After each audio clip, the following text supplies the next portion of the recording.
वो 10 दिन पार्ट 15।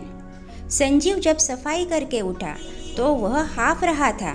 उसने एक गहरी सांस छोड़ी, जैसे कोई जंग जीती हो। वह पसीने से नहा चुका था। उसके कपड़ों पे तेल और हल्दी के दाग लगे हुए थे। अपने शरीर में चिपचिपापन महसूस हो रहा था। उसे थकान के कारण नींद और भूख दोनों महसूस हो रही थी, पर बर्तन धोने के कारण उसके कपड़े भी गीले हो गए थे।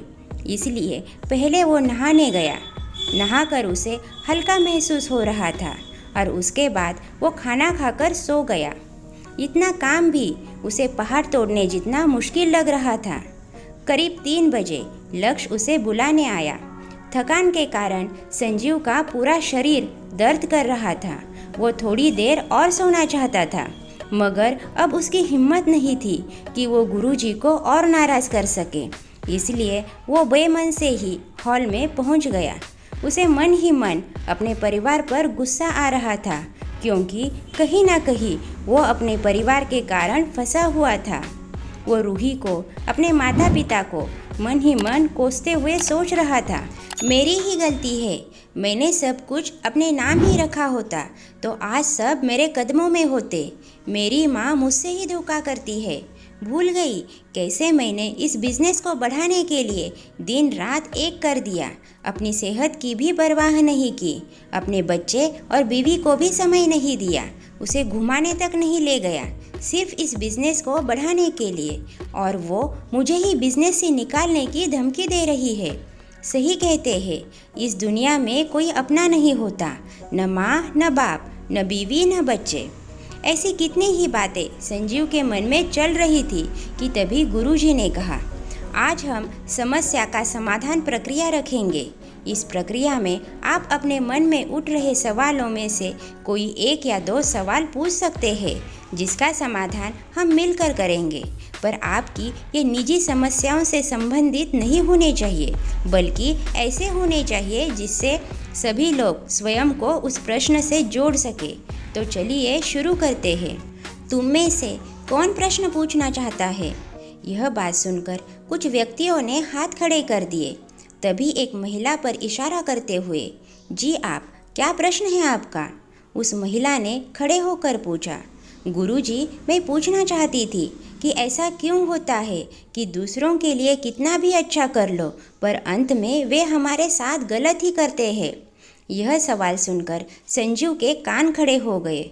उसे ऐसा लगा जैसे उस महिला ने उसके मन की बात ही कह दिए हो। वो ध्यान से उसकी बात सुनने लगा। क्या इस प्रश्न का उत्तर सभी लोग जानना चाहते हैं? जी, सभी ने एक साथ कहा। क्योंकि हम अपने साथ बुरा करते हैं, इसलिए दूसरे भी हमारे साथ बुरा करने में परहेज नहीं करते हैं। गुरुजी की इस बात से सब सकते में आ गए। किसी को उनकी बात समझ में नहीं आ रही थी। सबके चेहरों को देखकर गुरुजी बोले, चलिए एक कहानी सुनाता हूँ छोटी सी। एक बार की बात है, एक ऋषि नदी तट पर तपस्या कर रहे थे। वो पूरे नियम धर्म से पूजा करते थे।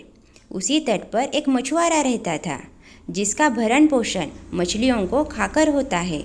जब मछुआरा मछली पकड़ने जाता तो वह उस ऋषि को प्रणाम करता था और सोचता, काश मेरा भी जीवन ऋषि जैसा होता तो मैं भी ईश्वर की पूजा पाठ कर पाता और मछलियों को मारने जैसा पाप न करना पड़ता।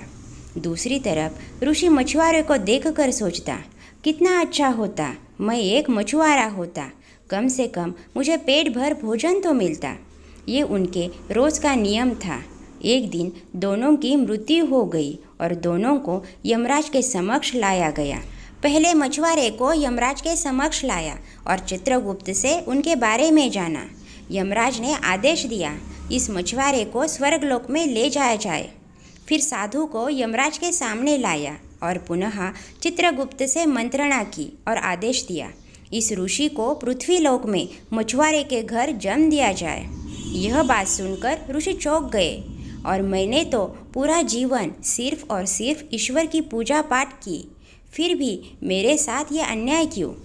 इतनी कहानी सुनकर गुरुजी ने सबसे एक प्रश्न किया, क्या आप बता सकते हैं कि यमराज ने ये फैसला क्यों किया?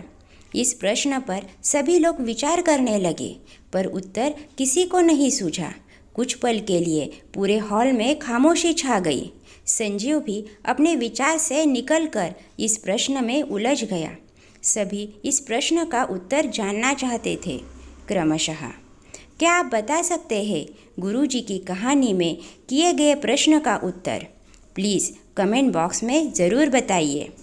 दोस्तों, कहानी अच्छी लगे तो लाइक ज़रूर कीजिए और ऐसी ही कहानियाँ सुनने के लिए हमारे चैनल को सब्सक्राइब कीजिए।